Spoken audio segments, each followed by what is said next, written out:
বাটা মাছ অনেকে অনেক রকমভাবে রেঁধে খেয়েছেন। তবে সর্ষে বাটা দিয়ে বাটা মাছের ঝোল, এই ঝোলে একটা ক্যাপসিকাম ফেলে রান্না করে দেখুন। গরম গরম ভাতে এই রেসিপিটা খেলে আবার করে খেতে মন চাইবে। এমনিতেই বাটা মাছ বাঙালির প্রিয় মাছ। খুবই সুস্বাদু এই মাছ। সাইজে একটু বড় হলে তো আর কথাই নেই। আমি সুব্রত, আপনারা দেখছেন মুক্তিকণা কিচেন। আমি এখানে 8 পিস মাঝারি আকারের বাটা মাছ নিয়েছি। এগুলো ভালো করে ধুয়ে পরিষ্কার করে জল ঝরিয়ে নুন হলুদ মাখিয়ে রেখে দিয়েছিলাম। এখানে একটা কথা না বলে পারছি না। আচ্ছা বলুন তো, মাছে আমরা নুন হলুদ মাখিয়ে ভাজি কেন? এর কারণ হলো নুন হলুদ অ্যান্টিব্যাকটেরিয়া পূর্ণ। তাছাড়া মাছ ভাজার আগে নুন হলুদ মাখিয়ে নিলে মাছ ভেঙে যায় না। এবার মাছগুলোকে ভাজতে বসাতেই হবে। ওভেন একটা ফ্রাইং প্যান বসিয়ে নিয়েছি। আমি সর্ষের তেলেই রান্নাটা করছি। অল্প তেলে মাছ ভেজে নেব।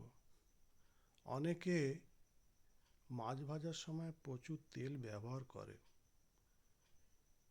যেহেতু আমি ফ্রাইং প্যানে ভাজছি, বেশি তেল আমার দরকার নেই।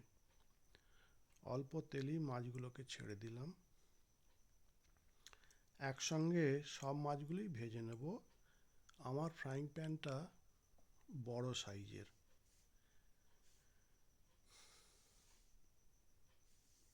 মাছ ভাজতে একটু সময় নেব। ততক্ষণে সর্ষে, কাঁচা লঙ্কা আর টমেটোর একটা পেস্ট বানিয়ে নিতে হবে। আজ আমি যেহেতু ক্যাপসিকাম দিয়ে রান্না করব, তাই সর্ষের সঙ্গে আদা জিরা বাটা দেব না। আদা জিরা বাটা অ্যাড করলে ক্যাপসিকামের যে একটা নিজস্ব সুন্দর গন্ধ থাকে সেটা পাওয়া যাবে না। মাছগুলো সাবধানে খুন্তি দিয়ে উল্টে দিতে হবে। নন স্টিক ফ্রাইং প্যানে মাছ ভাজলে এই একটা সুবিধে, মাছ ভেঙে যায় না।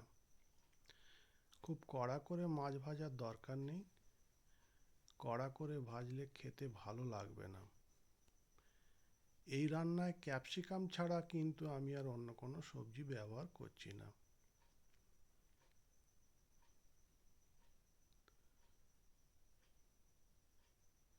এক পিঠ ভাজা হয়ে যাওয়ার পর আর এক পিঠ ভেজে নিতে হবে।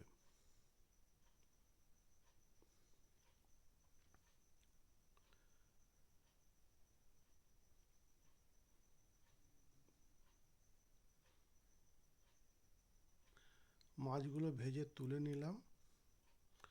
এবার এই প্যানেই ক্যাপসিকাম ছেড়ে দিলাম। একটা ক্যাপসিকামকে এরকমভাবে কেটে রেখেছিলাম। ক্যাপসিকাম ভাজার দরকার নেই। এর ওপরেই সর্ষে টমেটোর পেস্টটা ঢেলে দিতে হবে।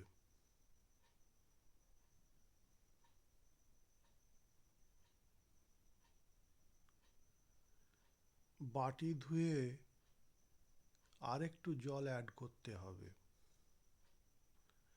মাছগুলো যেহেতু মাখা মাখা রাখতে চাই, তাই এক্সট্রা জল আর ব্যবহার করব না। এবার দিয়ে দেব নুন হলুদ আর সামান্য চিনি। অনেকে চিনি পছন্দ করেন না, তাহলে চিনি দেবেন না। আমরা যেহেতু সামান্য চিনি ব্যবহার করি, তাই একটু চিনি দিয়ে দিলাম। ফুটে উঠলে দুটো কাঁচা লঙ্কা ফাটিয়ে ছেড়ে দেব। চাপা দিয়ে অল্প আঁচে কয়েক মিনিট রান্না করে নিলাম। আমার ভিডিওটা ভালো লাগলে চ্যানেলটা সাবস্ক্রাইব করতে ভুলবেন না। সবাই ভালো থাকবেন, নমস্কার।